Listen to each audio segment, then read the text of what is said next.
नमस्कार, stock with में आपका स्वागत है। सर आज बात करते हैं मार्सन्स लिमिटेड के ऊपर। कंपनी क्या करती है? कंपनी बनाती है transformer in the capacity range of 100 MVA 132 KV class. उसके बाद थोड़ा सा अगर वेबसाइट पे भी प्रकाश डालूं तो वेबसाइट पे भी देखते हैं। हमने इसकी वेबसाइट खोली और वेबसाइट में हमने देखा कि ये देखिए इसकी सर्टिफाइड प्रोडक्ट, उसके बाद credible and long standing experience, जिसमें कि ये देखिए ये बताया गया है इसमें आगे कि लगभग transformer up to the range of 160 MVA 220 KV class. तो ये तो आपको क्लियर हुआ कंपनी क्या बनाती है? ट्रांसफार्मर बनाती है। ठीक है सर। उसके बाद अगर मैं आपको दिखाने का प्रयास करूं, आपको कंपनी का रिटर्न दिखाने का प्रयास करूं तो 10 साल का 3084%, 5 साल में 13,943% का रिटर्न, 2 साल में 7,528% का रिटर्न, 1 साल में 4,456% का रिटर्न, वहीं 6 महीने में 455% का रिटर्न, 1 वीक में 11% का रिटर्न और आज के दिन 5% का रिटर्न। जबरदस्त रिटर्न दिया है कंपनी ने सर, जबरदस्त रिटर्न। अब थोड़ा सा मैं इसकी मार्केट कैप थोड़ा यहाँ बताने की कोशिश करूं तो एक स्मॉल कैप की कंपनी है, 4,713 करोड़ का मार्केट कैप है।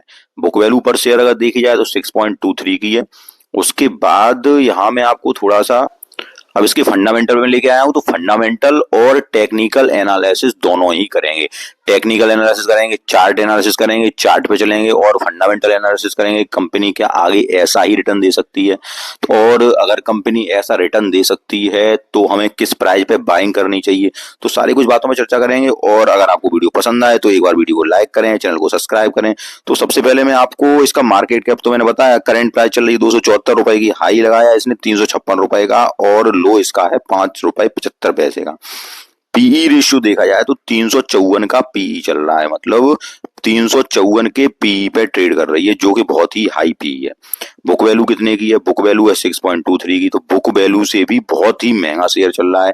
पीई रेशियो 354 का चल रहा है, जो बता चुका आपको। अगर आरओसी आरओई अगर देखी जाए तो रिटर्न ऑन कैपिटल इक्विटी और रिटर्न ऑन इक्विटी 3.14% की है और रिटर्न ऑन इक्विटी 7.31% की। उसके बाद पीईजी रेशियो देखा जाए तो बहुत ऊपर चल रहा है, 23.2 का चल रहा है, जो कि बहुत ज्यादा है। हम एक या एक से नीचे होती है तो एक कंपनी अंडर वैल्यूड होती है, एक के ऊपर होती है तो कंपनी ओवर वैल्यूड होती है, जबकि ये 23.2 का है, जो कि बहुत ही महंगा है।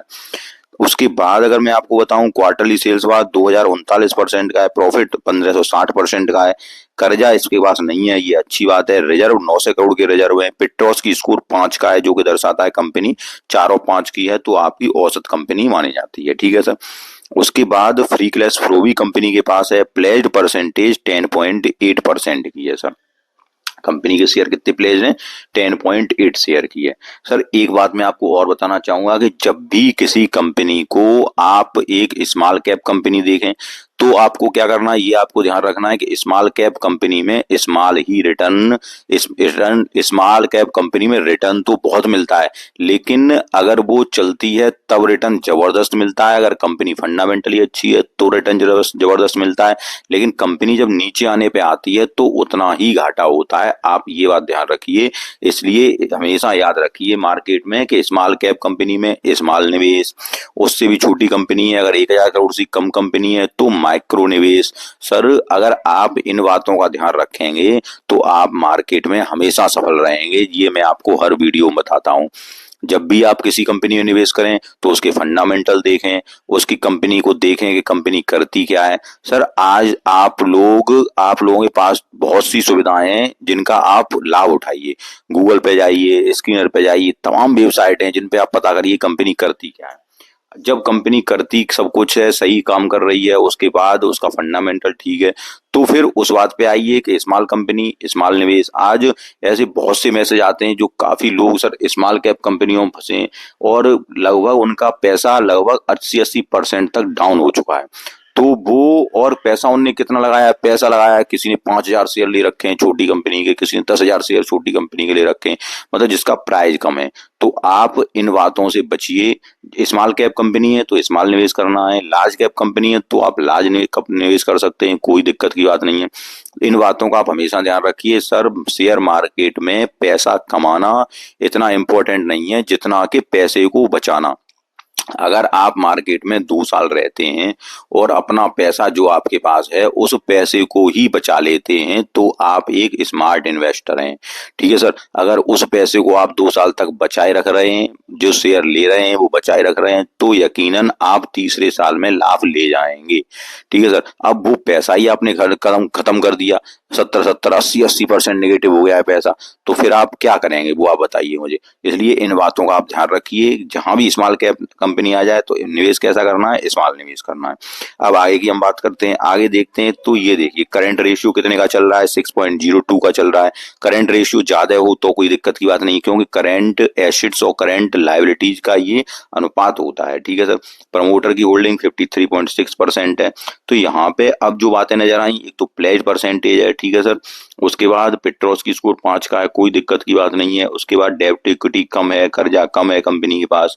अब दो बातें और नजर निकल के आई कि पीई रेशियो 23 का है, और उसके बाद देखिए जो स्टॉक का पीई है वो 354 का है, जो कि बहुत हाई है।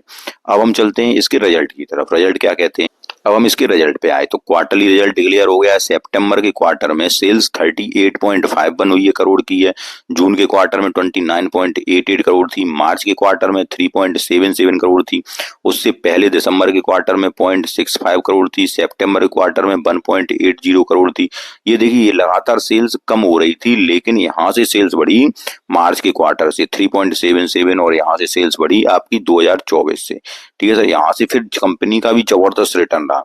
ऑपरेटिंग प्रॉफिट अगर देखा जाए तो यहीं से ऑपरेटिंग प्रॉफिट बढ़ना चालू हुआ है। उससे पहले ऑपरेटिंग प्रॉफिट ये आप देखिए, तो यहाँ से ऑपरेटिंग प्रॉफिट भी बढ़ना चालू हुआ। ऑपरेटिंग प्रॉफिट मार्जिन भी देखिए, तो मार्जिन पहले माइनस का रहता था, अब मार्जिन लगभग 15.09 का रहने लगा है। ठीक है। लेकिन कहीं एक बार 49% का भी मार्जिन हुआ था, लेकिन उसके बाद 15 पर स्टेबल चल रहा है, ये सही बात है। ठीक है। उसके बाद अगर नेट प्रॉफिट देखा जाए तो नेट प्रॉफिट भी लगातार 0.15 करोड़, फिर 0.45 करोड़, फिर यहाँ पे 7.47 करोड़ का। ईपीएस देखा जाए तो ईपीएस भी उसी के अनुसार ठीक ठाक बढ़ा है। तो जब यहाँ पे ओवरऑल रिटर्न कंपनी के ओवरऑल रिजल्ट जो हम देख रहे हैं वो ठीक ठाक नजर आ रहा है। अब यहाँ पे चलते हैं साल दर साल। तो साल दर साल में अगर देखें तो सेल्स इंक्रीज हो रही है, उसके बाद एक्सपेंस भी वैसे ही इंक्रीज हो रहा है। ऑपरेटिंग प्रॉफिट देखें तो यहाँ पे 12 कहा गया है, ऑपरेटिंग प्रॉफिट मार्जिन 16% पे मेंटेन है। साल दर साल लगभग जो माइनस का चल रहा था, तो वो साल दर साल ऑपरेटिंग प्रॉफिट मार्जिन अब 16% कहा गया है। ठीक है सर। नेट प्रॉफिट अगर देखा जाए तो नेट प्रॉफिट भी 13 करोड़ का हो गया है। ईपीएस 0.77 का है। तो सारा कुछ यहाँ तक तो सारा कुछ ठीक ठाक नजर आ रहा है कंपनी में। केवल दो बातें नजर आ रही हैं, कंपनी बहुत ज्यादा महंगी है, पी रेशियो बहुत अधिक पी पे ट्रेड कर रही है। अब हम देखें यहाँ पे कि कंपाउंड सेल्स ग्रोथ 3 साल की 170% है, प्रॉफिट ग्रोथ 3 साल की 32% है, स्टॉक का प्राइस सीएजीआर 3 साल का 165% है, और रिटर्न ऑन इक्विटी जो है वो लास्ट ईयर की 7% है। अब यहाँ बैलेंस शीट पर नजर डाली जाए तो बैलेंस शीट देखिए सितंबर के क्वार्टर की इक्विटी कैपिटल कितने 17 करोड़ है, रिजर्व इसके पास 90 करोड़ का है, कर्जा कम कर लिया है कंपनी ने, 5 करोड़ का कर्जा रह गया है। अदर लायबिलिटी जो है वो केवल 20 करोड़ की है। टोटल इस प्रकार लायबिलिटी जो है इसके पास 132 करोड़ की है। ठीक है।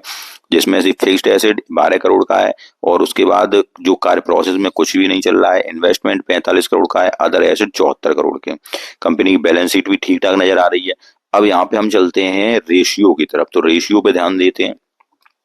अब देखिए रेशियो जो, अगर आप मेरे लगातार व्यूअर हैं तो आपको लगातार बताता रहता हूं कि रेशियो कंपनी की जरूर देखनी चाहिए।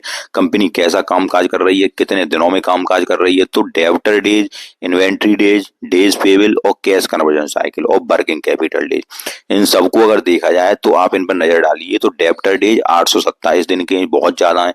827 दिन का मतलब हो गया लगभग 3 साल है। इन्वेंट्री डेज देखिए तो ये 100 दिन है, ये ठीक ठाक है। क्योंकि इन्वेंट्री डेज क्या होता है, इन्वेंट्री डेज है जैसे आप कितने दिनों तक अपने इन्वेंट्री को रखे हुए हैं और उसको सेल्स कर रहे हैं और पैसे को कन्वर्ट कर पा रहे हैं। उसके बाद सेल्स, उसके बाद डेज पेबल 240 दिन के हैं। कैश कन्वर्जन साइकिल 687 दिन की है। मतलब कामकाज पूरा करके सब सामान बना के कंपनी लगभग 687 दिन का मतलब हो गया लगभग 2 साल। लगभग 2 साल में कंपनी सारा सेल्स कर पाती है, उसके बाद पैसे दे पाती है। ये सारा कुछ लगभग 2 साल में कर पा रही है। ठीक है। वर्किंग कैपिटल डेज 581 दिन के हैं। तो ये इन सबको कंपनी को मैनेज करना होगा। ठीक है सर। एक स्मॉल कैप कंपनी है, अगर इन सबको मैनेज करेगी कंपनी तो यहाँ से फिर ऊंची उड़ान के लिए तैयार हो जाएगी। ठीक है सर, तो इनको ये 90 दिनों के अंदर आने चाहिए, इनको कंपनी को मैनेज करना होगा। ये काफी ऊपर है। ठीक है सर, शेयर होल्डर पैटर्न अगर देखा जाए तो प्रमोटर की होल्डिंग कितनी है, 53% है, और पब्लिक की होल्डिंग कितनी है, 46% है। तो प्रमोटर की होल्डिंग 53 है, जो कि इस क्वार्टर में और जून के क्वार्टर में सेम है, लेकिन उससे जून के क्वार्टर में प्रमोटर की होल्डिंग डिक्रीज हुई थी।